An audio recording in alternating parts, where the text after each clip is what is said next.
So ito, meron ako mga mataasang bloodline ng Vandenbroek yan, na slate ang kulay. So marami ako nito, apat ata. Yung ganito ko na mahaba ang balahibo sa paa.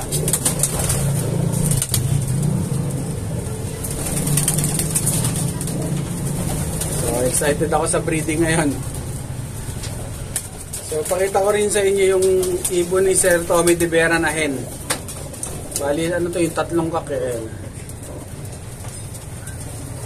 Personal ba ni Sir Tommy De Vera? Ang pansin ko lang dito sa mga ibon nila na ni Sir Tommy De Vera, so hindi sila ganong kabilog yung mga katawan. Kaya may poknat. Hindi ganong kabibilog yung katawan, medyo pahaba na medyo bangkain na mahaba yung mga pakpak nila. Mahaba yung mga pakpak. Ayan, mahabang ibon. So yun, siguro yung mga talagang pang long distance bird. Mahaba yung pakpak, hindi ganong kabilog ang katawan, at mahaba rin yung buntot niya. So yan. So para makita nyo rin yung mga ginagamit kong breeder dito at saka yung mga gagamitin kong breeder ngayong season. Pakita ko na rin sa inyo yung si Dagip, yung galing kay Sir Joe Torres na ibon. Ito. Hen. Ito yung pinares ko kay kay Bawang. So, ito maliliit lang na bilugan. So, nung pumasyal ako kay Sir Joe Torres, yung na-interview ko siya sa yung mga pinag-usap-usapan namin, lahat yung nahipo kong mga ibon niya, mga bilugan ng katawan. Bilugan ng katawan ng mga ibon na medyo parang yung mga sukat ng Jansen ko, na medyo may ikse, na yung pakpak kaya yan, ganyan. Masinsin din. So, ito. So ito, masusubukan to. Masusubukan sana, kaya lang hindi na ilipad yung mga anak niya, nandiyan sa taas. 6 ata yun.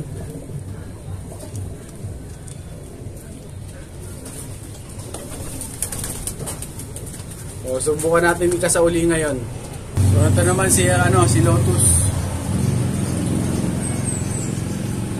First overall champion ng dalawang club yan.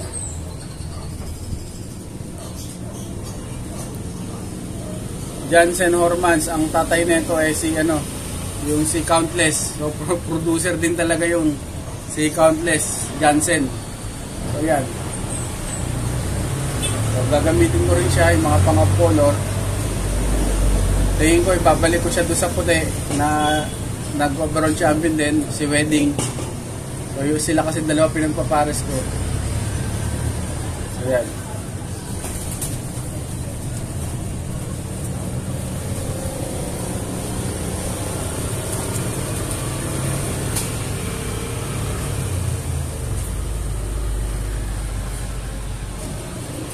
Ito si Lotus.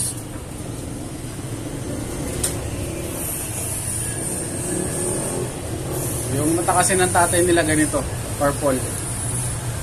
Dalawang klaseng mata yung nilalabas ng tatay nila Isang purple tsaka isang orange o mamula-mula. Ito naman ay Jansen. Ayan. So yung mga Jansen ko, tatlong kulay nilalabas nila pag sila pinagpapares ko. So, ang nilalabas nila, checkered, dubar, tsaka slate. Yan.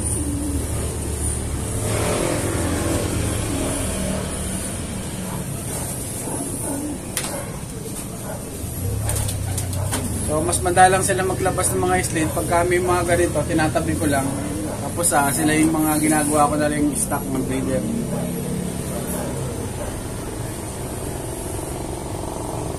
May mga tatlo ata ako na ito, 4. Slate ang kulay. Ito yung mga gagamitin ko ngayon. Ipapares ko rin sila sa mga Jansen. So, yung mga Jansen na to talaga proven na marami ng achievements. So marami ng pera yung pinasok ko sa akin kahit dun sa mga ibang nakakuha ng line na to. Yung mga Jansen ko. So, may speed sila.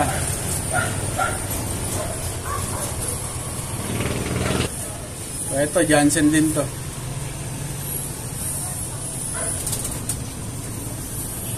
Nakakatawa oh. Hindi ko pinaliliguan yan. Walang kuto. Katawan. Itsura nila yan. Ganyan mata.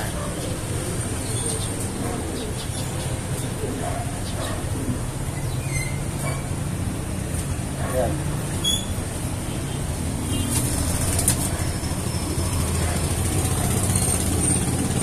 So ito, mga Jansen to.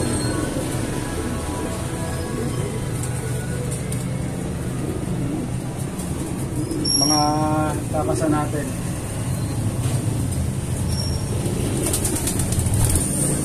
Ito, Jansen Vandenbroek.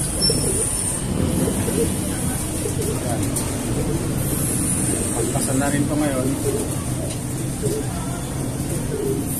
Namumulbo sila.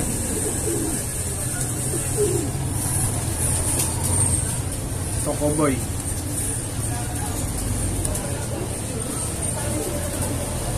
Ayan.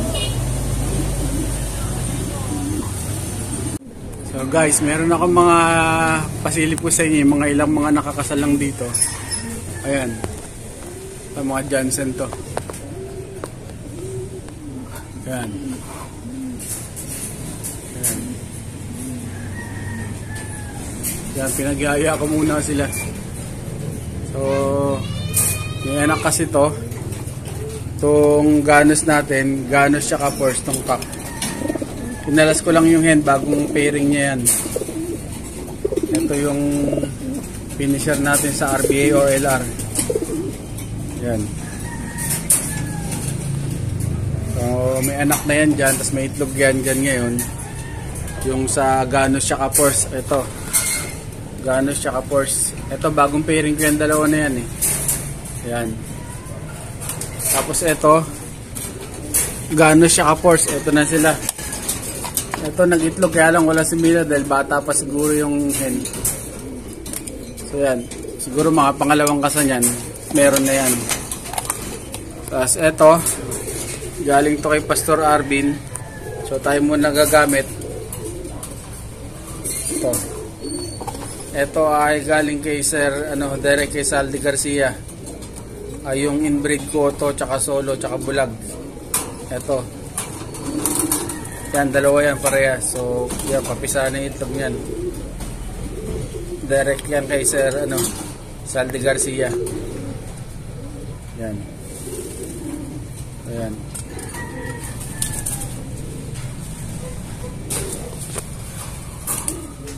Ito, Thomas 6 at saka Force 11. 911, Force 911. Yan. Pinaris ko rin sa Jansen. Yan.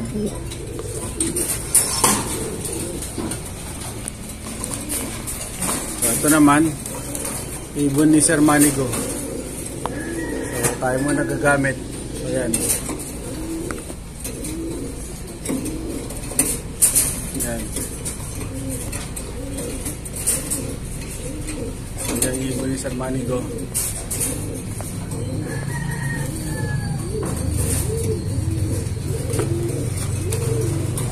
Itong mga to, ibon ni Sir Sir Galatera.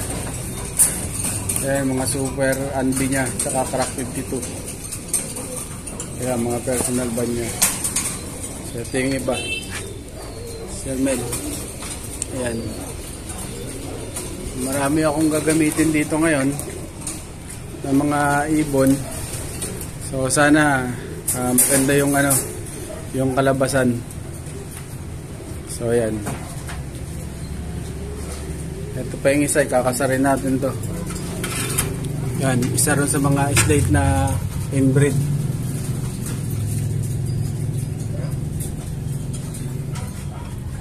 Vandenbroek. So yan. Mga cowboy ko. So So, good luck sa atin. Sa mga magbe-breed dyan, good luck sa breeding. Ito mga Johnson to. Ayan. So, good luck sa atin lahat. What's up mga ka-Ibon? Please like, share, subscribe, and don't forget to hit the notification bell down below para ma-notify kayo sa mga bagong videos namin!